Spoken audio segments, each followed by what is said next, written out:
Hey guys, I'm Richard Fitzgerald. This is Dubai Works, where we interview the business leaders making a difference in this great city. That business with scalability was very interesting to me. I like building something that has legacy.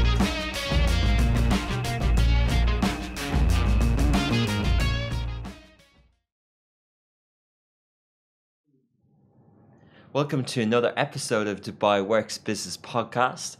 This week, I'm joined by Mr. Sanjay Dabur, who is the Vice President and Head of Energy Business at Sharaf DG Energy. He's got over 20 years industry experience and is spearheading the renewable energy business development with a focus on solar energy in particular in the Middle East region for the Sharaf Group. As everyone knows, Sharaf DG is well known in the consumer electronics and retail space. But what you might not have known is how advanced their energy business is as well. Today, we'll be focusing on that sector energy, their initiatives for residents, for businesses, and practices that are in line with the Dubai Clean Energy Strategy 2050. So today, the main topics we'll talk about are the current energy environment, as well as the UN's 2030 sustainability goal, in the residential in solar energy segment, and we'll also talk about the kind of more detailed initiatives that Sharaf DG Energy are doing here in the UAE. Welcome, Sanjay. Thank you, Richard. Pleasure is mine. Thanks for joining. So before we kind of go into the main topics, I was looking up your profile and your experience, and you have a wealth of experience from management to team to kind of cross everything from consumer electronics, mobile phones, flash imaging, IT, audio, software, storage. How did you end up in energy? Well, I've been in Dubai for the last about 21 years now. Okay. And I was primarily focused in the distribution and retail business for a major part of the 20 years. But for the last about 3 years, I came on board Sharaf DG. I had been interacting with Sharaf DG for a long time. And Sharaf DG typically picks up a business challenge for the next decade. Okay. And has been known to bring non-industry specific professionals into the vertical or the industry they want to step into. And the reason for that is they want to go back to the first principles, take a step back, bring a non-industry expert in the industry and redefine the rules of the game. With that intention, I think I was brought into a challenge for building the energy business for Sharaf Group for the next decade. Interesting. So when you joined a few years ago, that was the start of this business strategy for Sharaf DG. That was the start of their kind of really investing in the energy sector. Right. So what happens, actually, Sharaf Group is a 40-year-old company. It has close to about 40 plus companies, more than 10,000 people working. It started as a shipping company way back. A shipping company? I started as a shipping company. I didn't know that. It's one of the largest shipping managing company in the region. What happened is that in the last 10 years, it was focused on retail. Has a huge success. Today, Sharaf DG is a household name with almost 25% of the retail market, with 1.5 million customers walking through its stores every month. With a eye on the future and the emerging trends, a concerted effort was made to understand what next. And the one important thing that happened in 2015 was Dubai came out with its Shams Dubai. Shams in Arabic means sun. Yeah. So it came out with a solar program for rooftop solar in UAE. Okay. And with its DNA being infrastructural, when the company started, Sharaf being very close to consumer at heart, it thought that distributed energy being produced right on top of your house, is the space that we belong to. We have been bringing technology to you over the years, and we thought this is the next technology that we need to bring into homes. Okay, interesting. So I can understand the logic and the strategy And it's interesting how you described it as being a 10-year thing. I'm reminded of the phrase that we vastly overestimate what we can achieve in a year and underestimate what we can achieve in a decade. Absolutely. So I suppose in this space, it's quite, the shift of energy is quite new, maybe, as in the current kind of pace of change in energy is very fast, but the shift, we've relied on the same energy sources predominantly for the last 50 years or so. How do you view that space, and how do you view the current kind of energy industry? That's a good question. So, Richard, what's happened is that in the last about 100 years, there's been a 60% increase in greenhouse gases. Okay. What that has done is that it has increased the temperature of the planet by about a degree centigrade. But if we continue at the same rate, in the next century, this will be about 4 degrees centigrade, 4.1 degrees centigrade. What this basically means is that in the last about 100 years, the sea level rose by about, let's say, about 20 centimeters. And the last 20 years, it rose by 8 centimeters. If we continue at this rate, we're talking about 2.2 meters in the next 100 years. So all this is at these, we have put so much carbon out there into the atmosphere and disrupted the delicate ecological balance, and the floods, the droughts, we've been seeing them, the forest fires. So we have almost reached, by some analysis, we've reached a point of no return. If we actually don't mitigate these, take steps today, then we are entering into a permanent damage to this beautiful blue planet that we have. Yeah. So there is a very strong ecological rationale to do so, but more importantly, parallelly, a very important trend has panned out. The solar energy over the last 10 years has now become a very good commercial alternative. Actually, what has happened is that solar. Can you explain that a bit more from a commercial sense? Yes. So yes. So basically, what has happened is so today solar is the cheapest source of producing electricity. Because it comes from the wind and natural elements. So no, see, 10 years ago, solar panels in the last 10 years, the cost of solar panels has dropped by about 80%. Okay. So the cost at which you can produce electricity using solar plant is about $2.4. Compare that with electricity produced from gas, which is about $3.5, and with oil, that's about $8, and nuclear is $10. So last year, solar actually became the largest new energy deployment, overtaking coal for the first time in history of mankind. Okay. So renewables have become less expensive.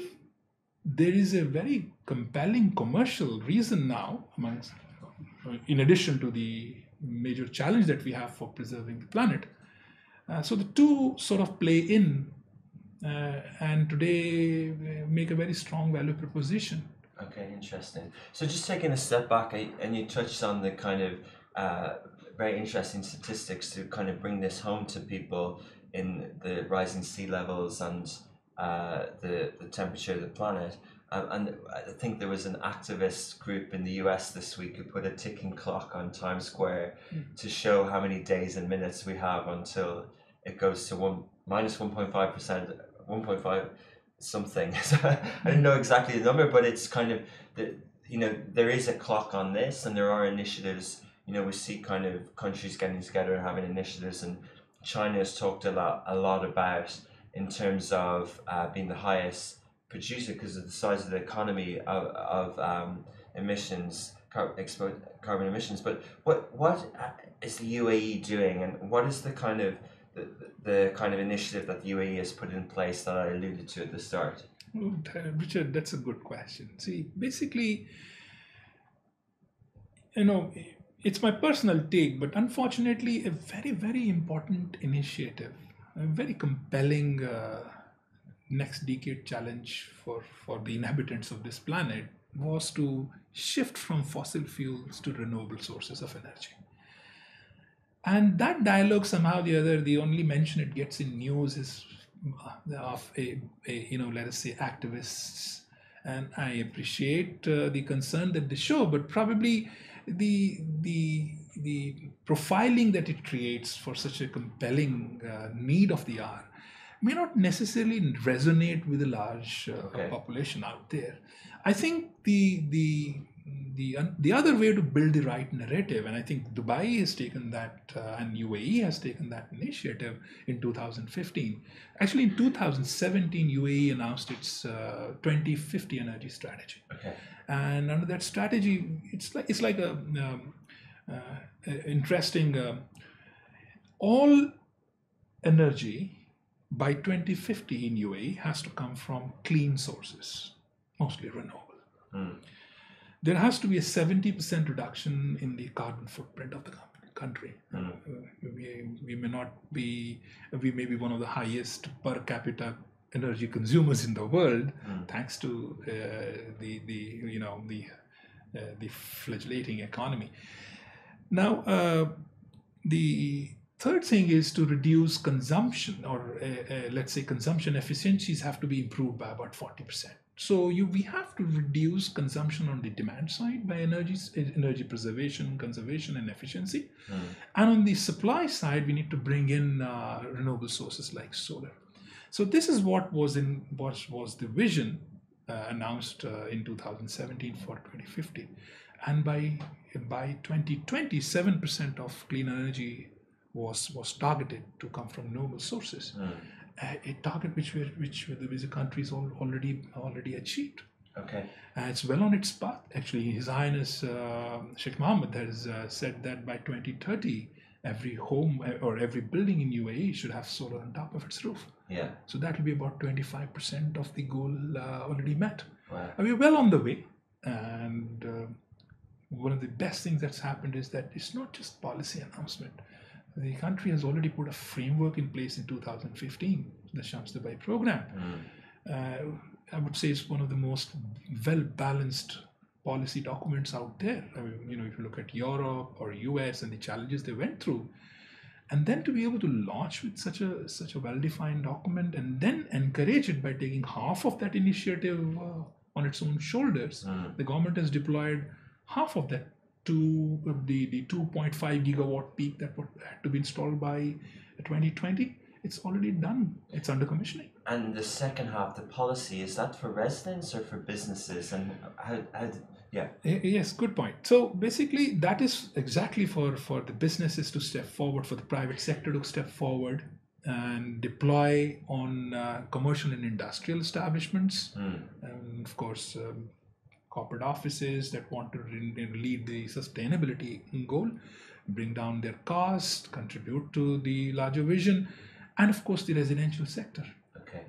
So developers and also individuals in homes and places and residential. Are there incentives, or how does it work in specific? And I don't mean this in a sort of questioning the strategy, but you see when there's a good initiative put in place by a government, and if companies get behind it, essentially companies are commercial entities. So other than the benefits, the ecological benefits for the planet, and then also for, as you explained quite well, the cost of energy is becoming cheaper. Are there commercial benefits for this strategy? Does your bottom line increase in 10 years' time? Yeah, so I think a good way to look at this would be to step back and see how the other governments of the world have done it. Great, yeah. So, you had Europe with the feed-in tariffs, which means they were supporting you for producing electricity and putting back into the grid at rates higher than at which you were buying it, which means incentivizing you to put on solar. Then, of course, in US, we had, you have, let's say, significant tax, and you could give tax incentives to stimulate deployment of solar. And what happened actually after, and initial impetus given in these ways in those markets, all these benefits were suddenly restructured or withdrawn, wiping out big segments of industries that were built around bottom lines defined on that business maths. Dubai took a slightly, or UAE took a slightly different route. Instead of throwing in a stack of incentive today and taking it away tomorrow, it very clearly defined that you could feed the grid back in at the same rate at which you're taking electricity from the grid. From top down on the tariff rate, which means today for a unit of electricity, 1 kilowatt hour, you pay about 44.5 cents, fills, 44.5 fills. And when you produce your own electricity, say on top of your home, and excess electricity goes back to the grid, you get paid at the rate of 44.5. Now that's a very stable long-term perspective, rather than let's say a sweetener, a short-term sweetener. It's more of a long-term enabler. Yeah. And parallelly, what the government has also done is to create clarity on the processes. It's set very good service level agreements. It's the turnaround times that these agencies show is one of the best in the world. Wow. The kind of speed that the permitting DIVA shows, it's probably one of the best anywhere in the world. Yeah. So add to it the fact that the government also has indicated that it just does not want some of the largest energy companies of the world shift sharp to UAE today and then probably treat this as just another market. It has been supporting all local initiatives as well as international initiatives in the sense that it is more focused on ensuring that almost every commercial or non-commercial entity in UAE plans or deploys, say, solar on top of their roof, rather than these large on-ground farms being built. That part has been kept by the UAE government under the utility sector. And His Highness Sheikh Mohammed bin Rashid Al Maktoum Solar Park, 1 gigawatt peak. It's miles of panels on the ground. Yeah. But that piece is with the utility sector, with DIVA, with consortiums, and together with DIVA, with government. Whereas the other sectors, which are more amenable to, let us say, more focused commercial players within this market, rather than some energy giants looking at large projects. So it's more close to the industry, close to home, more close to the residents. I would say very very finely crafted. I do not know if that was the aim, but that's how it has panned out. It's very interesting, and when you phrase it and when you understand it from a long-term planning point of view, it makes one think of why it's good to have leaders and people putting a long-term plan in place rather than short-term incentives, whether it's the next whether your stint in charge is short-term. And I think there was a lot of debate globally at the start of this year. COVID kind of changed the narrative, but changed the conversation. But from a CEO sort of mantra at the start of this year on the kind of global listed companies, the environment was very front and center, and there's a lot of initiatives put in place. But sometimes CEO of listed companies are looking at the next quarter, not even a couple of years. So when you see Sharaf DG as a private company and working within a region that's also kind of long-term planning with these initiatives, you can see why this can help a sector such as energy, which some things can happen overnight, but not we can't all switch tomorrow to a new product or service when it comes to energy. So it's interesting to see it from a planning point of view, the benefits of thinking long term.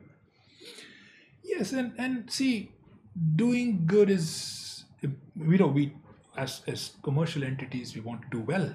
Yeah. But we also want to do good, because doing well for ourselves is not good enough. So as a company, we want to play larger than just the commercial benefit of the enterprise. What is the commercial product? I see the lovely Instagram account on Sharaf DG Energy and a nice website, and it explains it as well as you've explained the strategy. But what's the commercial element? For example, I know solar power in the home and the residential, but we see a lot of news this week about Battery Day and what's happening in the US and Elon Musk, and it's all very topical, and but I can understand that because I know what a battery is, and I know what a price of it might be for a car, etc. But when we talk of energy and Sharaf DG Energy, what's the commercial aspect? What's the product? Yes, so it's pretty simple actually. Yeah, it's one of those simpler products out there. Basically, you take a panel, put it out there in the sun. Yeah. It starts generating electricity. Okay. And it'll keep doing that for the next 25 years. But how is that a private company? Would that not be something that DEWA would provide, or I would do it that way? Right. So technically, all you need is a solar panel on top of your roof. Now, the question is, so what does it take then? So basically, all I need to do is look at your roof. Yeah. And your roof will sort of define the size of the system that can be put on top of your roof. A typical solar system or a plant would have three major components. It'll have a solar panel, which converts the light energy into electrical energy, and the electrical energy produces a DC current. Now you need an inverter, which is basically the brain of this whole system, and converts the DC to AC, so that you can use it in your premise. AC is alternating current. So direct current. Yeah. So the panels produce direct current, and the inverter converts this direct current into alternating current. And it of course has several other finer roles to play, but essentially you have a panel producing electricity, an inverter converting into AC that you can then use in your home. Yeah. And the rest is the balance of system. These panels are put on some sort of a racking system, and there are wires that are very nicely defined and taken to your, let's say, your electrical panel, and then you connect it to the DEWA grid. Okay. So any electricity that you produce gets first consumed by your home or your commercial establishment itself. Any excess electricity, on a Friday you've gone out, your solar panel, sun is still out, they're still producing electricity, you're not consuming any, gets put back into the grid. And somewhere between your house and the DEWA grid sits a meter, a solar meter. It's a bidirectional meter. If you are taking electricity, your electricity bill is going up. When you're putting electricity back into the grid, your DEWA is paying you back. So you get what is called net metering. Okay.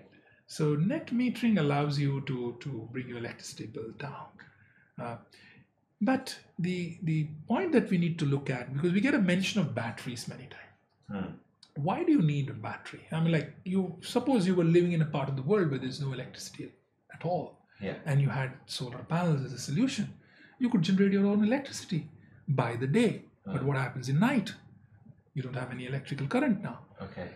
So you could put batteries, so that during the day you produce electricity, you use electricity, and some electricity is used to charge these batteries, which during nighttime run your electricity. But when you have a very stable grid like the way you have in UAE, I would challenge you to tell me when was the last time you saw a blip or you had no electrical supply at home. So I don't recall.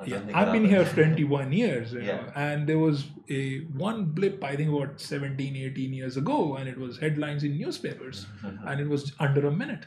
Okay. I have not seen that over a decade now. So this is one of the best grids that you can have anywhere in the world. Right. So there is no compelling reason for you to increase the cost of your solar system by adding batteries to it. You connect yourself to the grid. When solar electricity is being generated, you use it. When there is no solar electricity, you use the DEWA grid electricity, or your whichever emirate you are in, FIWA grid electricity.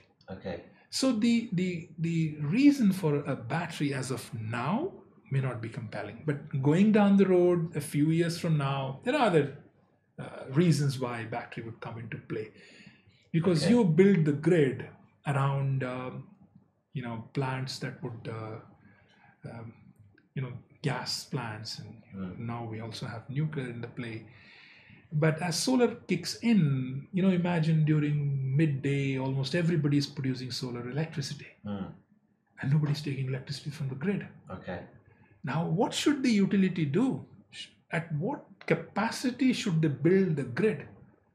At what capacity should they deploy the hardware and all of the parameters of the grid? Yeah, interesting. If a large part of the electricity during the day is going to come from solar, but that's maybe a 5 or a 10 year, if not 10, maybe like 5 to 7 years away. And that's when probably the smart grids and louder definitions of the right grid for any country would start kicking in. But Dubai has been smart enough to actually bring some semblance of control on that already. Yeah. Can you explain it? Sorry, I wish I knew more about the overall industry. I have very, very surface level knowledge of the energy sector. But so I'm understanding a bit more about how important renewables and clean energy is to replace existing energy sources, and that can be related to building homes and building commercial buildings as well. Is that part of if I'm a construction company and I want to build a mall or say a new airport or a apartment complex, is there a requirement from a solar energy point of view? And then do I then go and purchase these panels from Sharaf DG? Okay, so Richard, we have a very good view from where we are sitting. If you look outside, almost all those roofs out there, they're all covered on the top by HVAC system. These are heat ventilation and air conditioning systems on top of the roof. Okay. You see, in the last few decades, the one important challenge for this part of the world was how can you have these excellent temperatures that you have today inside the building. Yeah. Nobody really thought about leaving space for what's about to come. Okay. So there are about 200,000 buildings in UAE. Okay. About 60,000 of them are let's say. It's a good start. I never heard that one before. Right. Good knowledge, yeah. Yes. And 60,000 of them are? The 6,000 of them are, let us say, villas or buildings with single story where you can put solar relatively more easily. Yeah. These tall vertical buildings in the current technology format do not have much space on top of the roof.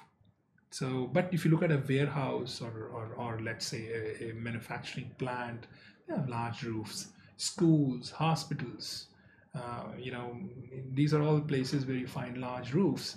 And some of the villas have large enough a roof. Almost all villas have large enough a roof to offset a good part of electricity. So depending on the size of your roof, you can offset anywhere from 20, 30, 40, and in some cases almost 90% or 100% of your electricity by putting solar. Okay. So it could be an individual. So basically, sorry to interrupt, the first opportunity is converting existing premises. Right. That's what I was coming to. Yeah. So now you have 200,000 buildings out there. There's a certain rate at which new buildings will come into play. A CAGR of about 4% annual growth was there before let us say the excitement around 2020 started building that rate up. So you're only adding as much of the total existing buildings as new buildings. So two parts to it. Retrofitting the existing buildings is probably the first and immediate attractive segment for almost all governments and commercial entities to focus on. Having said that, now it's not officially put out there, but there has been these discussions about mandating that all new buildings must have provision for solar on top of the roof. Now that's a design integration which is not difficult at all. You can plan your HVAC and your solar early on. In fact, several buildings in 2020 Expo would actually demonstrate that. So BIPV, built-in photovoltaics, has been there, and as as economies, as societies get more sensitized to this awesome solution out there. I mean, imagine. It's, I mean, sometimes I give this story. You'll be using fossil fuel. Fossil fuels is eons, millions of years of buried organic matter, Yeah. stratas after strata, found in some places as concentrated pools of oil, let's say. More common in the So Middle you East, yeah. yes, and then you drill, and bring it out, and then you pump it hundreds of miles into some refinery or a plant, and then generate electricity, and then pump it back through grids and bring it home to you. Instead, put something on top of your roof, generate your electricity, and use it Yeah. there and then. Yeah. The total amount of energy that the planet receives in 1 hour can take care of all energy needs of the planet for the full year.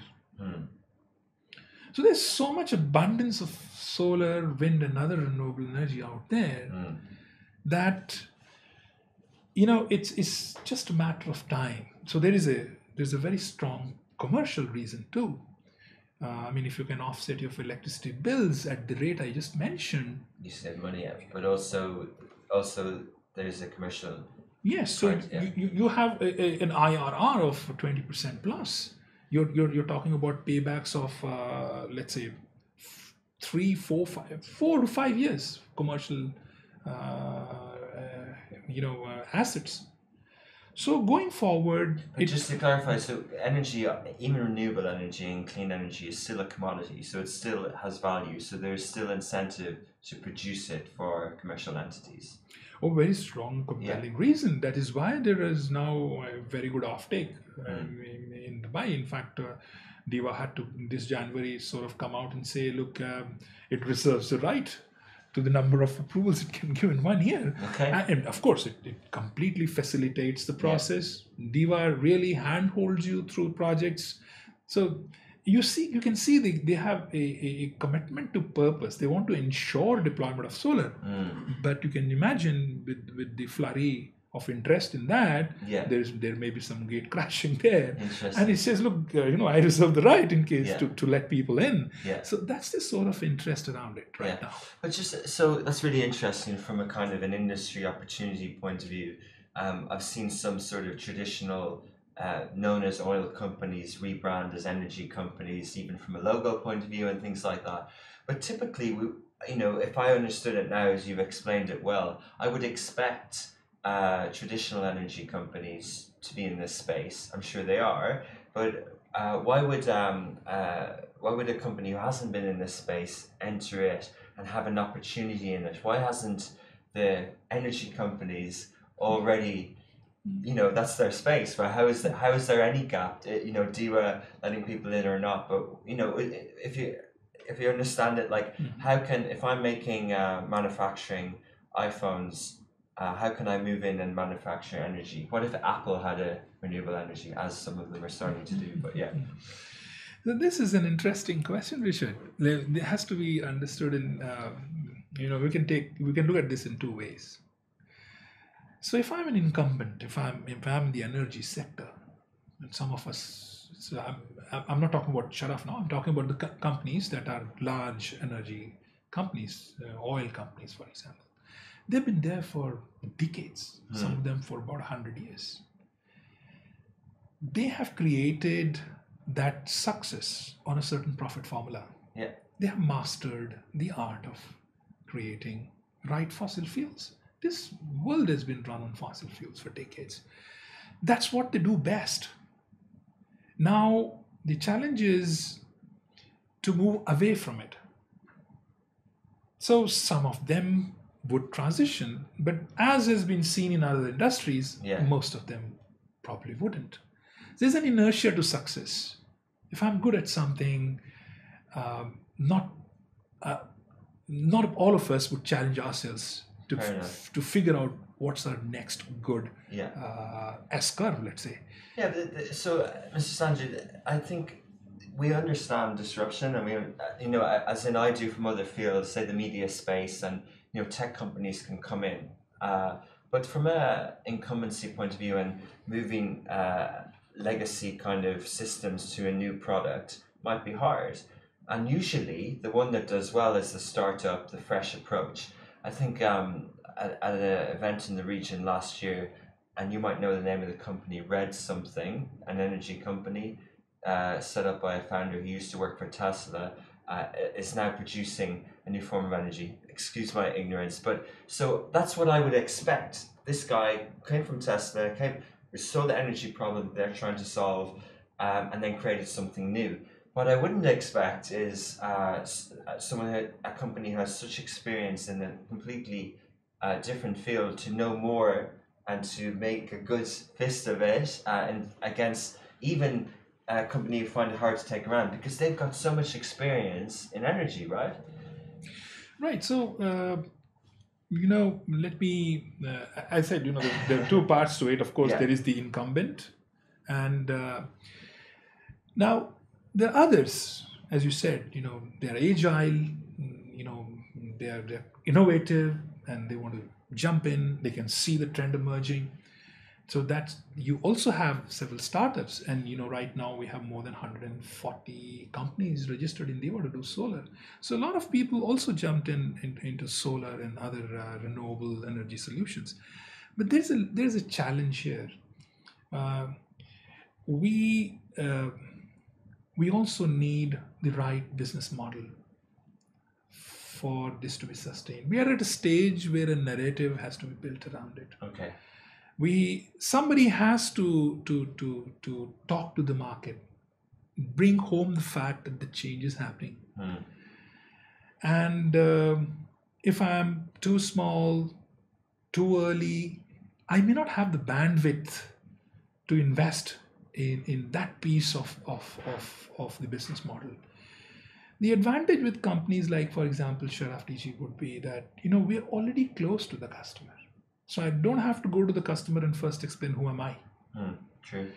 We have built that trust over decades. It's taken us more than a decade to be the, let us say, the harbinger of new technology kind of a place, right? So we brought technology into homes, consumer electronics, for example, and electricals. And we can see what is coming. And we see a role there. We need to bring that message home. So there is this compulsion that the incumbent has, which may not give him the agility or the, let us say, probably the focus. And they, of course, are some of them are working in this sector as a part of a smaller part of their business is working on renewables too. But it's probably not the incumbent energy companies. Neither, and I don't mean it in a discouraging sense, entrepreneurs are able to substantially contribute to it. All of them have a role to play, but somebody with a little more, let us say, a longer trust factor and an emerging technology sector recognition probably has some advantages, we would consider. So I can understand, and you describe it again well about the narrative for the industry and education, but and hopefully that will come, and you and this in a small way, this interview will help in a small way, but a narrative internally and a narrative on Sharaf DG Energy for you, because not only do incumbent energy companies need to change or can change and have a different margin and a different business model than they're used to. A retail company also has disruptive forces in terms of their existing business model. So I'm not asking a question of why focused energy somewhere else, because Sharaf Group has, as you said, over 100 companies. So it's okay. So I get that why you might have a different strategy, but the internal conversation, the narrative around how we can make the margins for energy would be very different for retail. So how is that conversation going for you? Yes. So yes, if there's a business management student out there listening, I think this may be of some help. So first, I want to make a small correction. Yeah. Large oil companies or fossil companies are also, playing it out in the renewable field. It's not that they're averse to it. It's just that business model compulsions will give them different levels of interest and accelerated engagement in the sector. That's a different piece altogether. And so I do not want to pass a judgment on that wisdom. They know best what they're doing. Yeah. As far as Sharaf is concerned, look, we started as an infrastructural company. So we have been doing this for decades now. Yeah. We have more than 800 assets that we maintain in UAE. So, so that business model is not new. What has happened is that in the last 10 years, we got into electronics and fashion retail. So we have about a dozen brands and over 300 stores that we have in the region. So the B2C engagement, business to direct consumer engagement, sort of positioned the brand as if it's a pure retail brand. But essentially it carries the DNA of a B2B company. So they're the best of the two worlds. Okay. So even as we know and understand a business model around B2B engagement, we have the benefit of recognition of the brand as far as the end consumers are concerned. So end of the day, every B2B customer is actually a B2C customer. There is a CEO somewhere who is my customer of an an electronic store. And as and when he sees that we have the capability, and we have demonstrated that capability, we have done we have done more than 250 energy projects in UAE already. Yeah, interesting. But not all B2B companies are entering this space. Maybe DEWA and letting them in, but not all. So it's a strategic decision. It fits what you're good at, as you've identified, but it is quite a strategic decision, yeah? Yes, I mean, that would be a nice word to use, but yes, there's a lot of thought that's gone into it. And we thought that we could bring value. Okay. The deciding factor was, is there a value that we can really bring? Price value or a service value or a product? So if you see Sharaf, the best way to attrition value would be play with price. Yeah. Getting cheaper is probably is not the only value that the consumer needs today. The economies of scale from manufacturing to the complete supply chain and the maturity of delivery to the customer through various B2B or B2C go-to-market strategies that exist. Price is not where the real differentiator sits anymore. Whatever you can do it for $10, I can do it for 9.8. If I can't, somebody else can. Question is, within the $10, can I bring you more value? Okay. And what is that additional value that I can bring for you? So our challenge is not that, and we understand this, is not that we just make it cheaper for you. An Apple phone, you would pay another $10 for it, and probably another 10. Now, so because of the strong brand. So a brand, and everything, yeah. If I started saying Sharaf DG is the best energy company out there, it's not a story, Richard, anybody other than who probably lives with me or works with me would buy that easily. Needs more substance to it, yeah. So it takes a commitment to purpose and an actual delivery to build that trust. I mean, we didn't become Sharaf DG just because we had a fancy looking logo at that time when it was introduced, or we had these hoardings all across the town. No, every single transaction that took place in the last 12 years contributed its bit to build the trust in that brand. And today, when we foray into the energy sector with all validation and everything, it's that trust that we need to stand up to. Okay. So we have a purpose here. We have a commitment here. Yeah. And we have an expectation that we have to live up to. Great. It's interesting to hear it from that perspective. Thanks for sharing. So 2 more questions and kind of in the same area about the future. One generic around this region as an emerging market.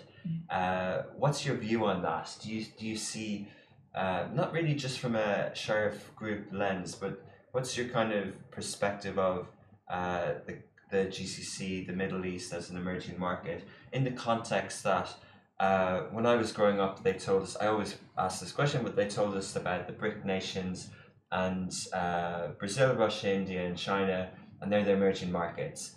And the word emerging, what follows is you've emerged. You just assume that will happen, but that didn't happen in the same degree. Clearly, one economy has emerged faster than another. Some maybe aren't, and then India is clearly emerging at a rapid pace at the moment. And some, so it's not a given that the Middle East emerges. Do you think it will? And what's your view? Oh, I bet my life on it. Right. I spent 21 years here. Yeah. And I was asked this question, and I have invested in ways that prove that I am committed. Yeah. And there was a very interesting question me and my wife would face very early on, and when we were looking, there was this real estate booming in Dubai, and we would be interested in some of these properties that were coming in, and our cohorts or families would ask us, do you really want to invest? And for us, we used to wonder why everything was out there to be seen. Why would they ask that question? Why it wasn't obvious? Yes, yeah, okay. You could actually see, plans being made and plans being executed. So I think the magic is in the leadership. Okay. And to expect that every country will probably, grow and take off at the same rate is too much to expect.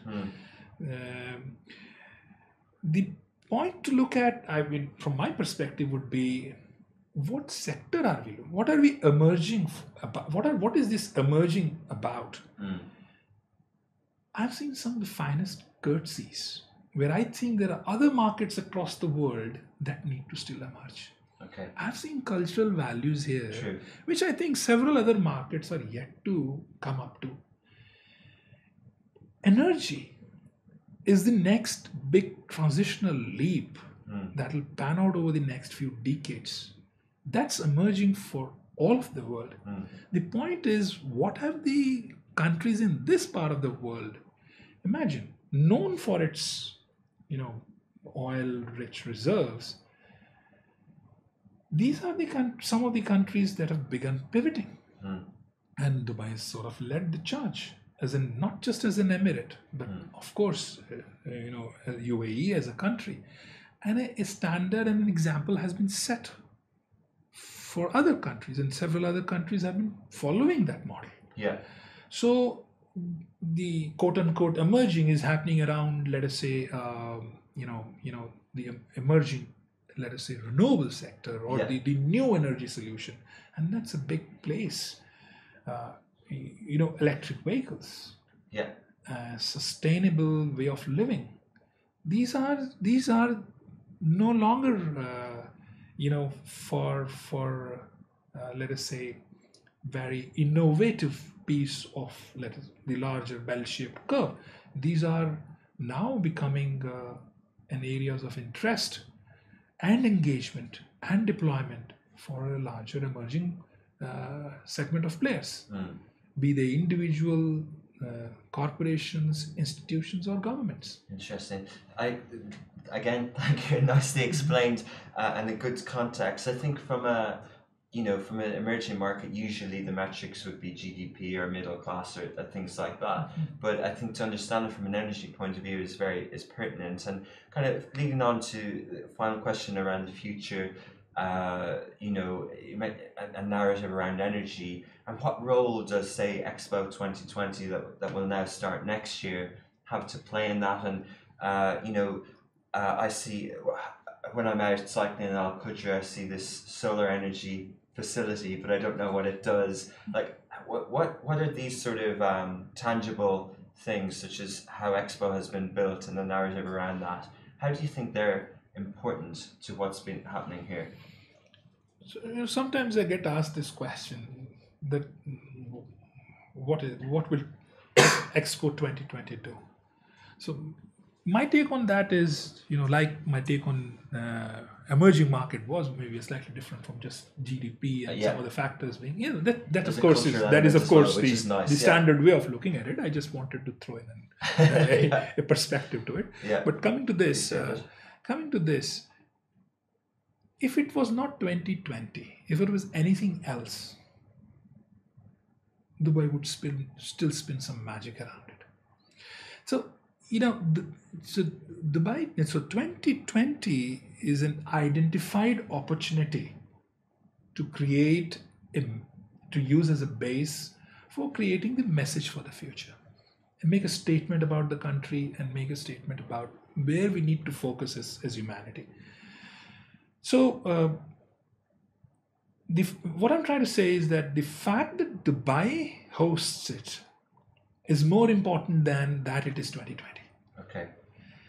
And the fact that it has moved from the challenges of this year to the next year, initially when we were looking at how things are happening, say in the first quarter of this year, towards the end of the first quarter of this year, and what would happen to 2020, there was this big question.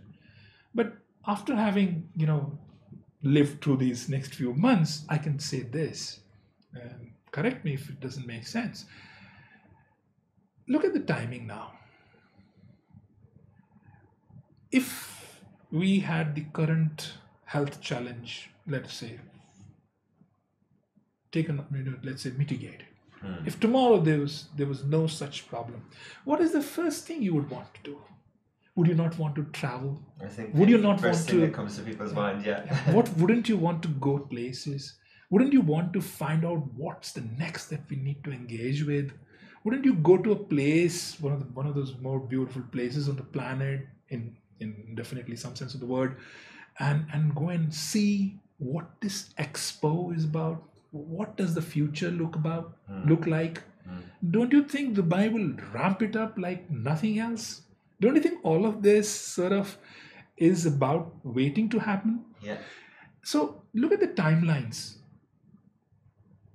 Isn't there a case for some, I'm not a medical expert, but isn't there a very strong case for some solution emerging over the next few months to take away the disadvantages that the current situation may have created? Yeah. So I may sound optimistic, but you're looking at October next year, and we are in October this year, right? I'm a little more confident about the world finding medical solution to it before that, and unleash a pent-up need to go out and ride it. Yeah. I love the optimism. Can I challenge you on one part of it? Sure. Because behaviors change, there's digitalization, transformation, but also traveling costs money. Vaccines might cost money or might not, but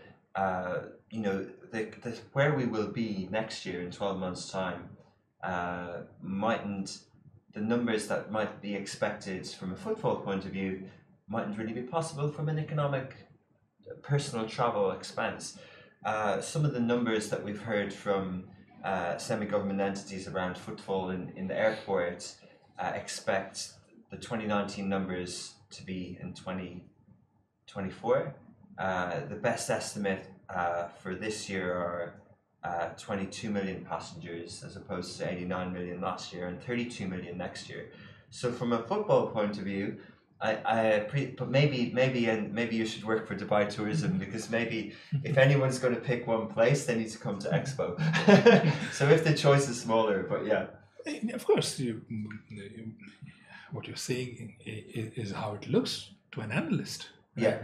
But I draw your attention to the fact that I'm not suggesting that all of it will be normal straight away. Yeah. What I'm saying is that the drop in disposable income, or let's say the capacity to spend to undertake travel or any other such enterprise, will drop by a factor, of course. But so would a pent-up demand be building in. So you need to play both factors out to see what is the net sum game eventually. Okay. But having said that, if the net sum game is that the delta is not as big as the travel agencies, travel experts would want to forecast, or analysts would want to forecast, because you need to sort of add the piece that the pent-up demand brings, but also the fact that when the demand is released, and you're talking about the globe, there's 7.5 billion people out there, a good number of them have fallen into a statistical definition of how much tourism you should expect for an economy of, but the fact that you are able to attract an X percentage higher than, say, for example, some other place on the planet, then you play all these factors together. I have cause for optimism. Great. I love it. I love hearing it, and it's refreshing to hear. Thank you. So on a final note, what's a tangible takeaway that you're hoping after the expo for the energy sector? Would it be that there's more foreign direct investment into companies here, or would it be that there's more awareness from in general about the narrative that you kind of needs to happen for it to accelerate this shift?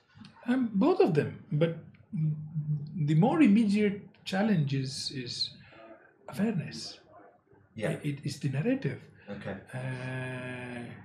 And you'll be very surprised that the single biggest challenge that we face when we put these value proposition on a table for a potential buyer, they try to understand what's the catch in it. I mean, you're going to save money. There are solutions where you don't even have to invest. You can pay from your savings that you make because of putting in solar or other renewable solution. And then you're saving the planet. Yeah. So where is the catch? So point is, the number of people that who have understood this is a progressively growing number. And let us say the count which is commercially viable today is not significant enough for it to be seen as, oh, this is another thing that in any case has to happen. Yeah. So I think 2020, what it will do is it will bring it center stage. Yeah. It will give the opportunity for players like us and you to bring the story home. We need children walking out of school are better sensitized at what to do about energy than some of the people. I moved away, but some of the people of my age would probably not buy that story so well. Yeah. And all the money would sit with such decision makers.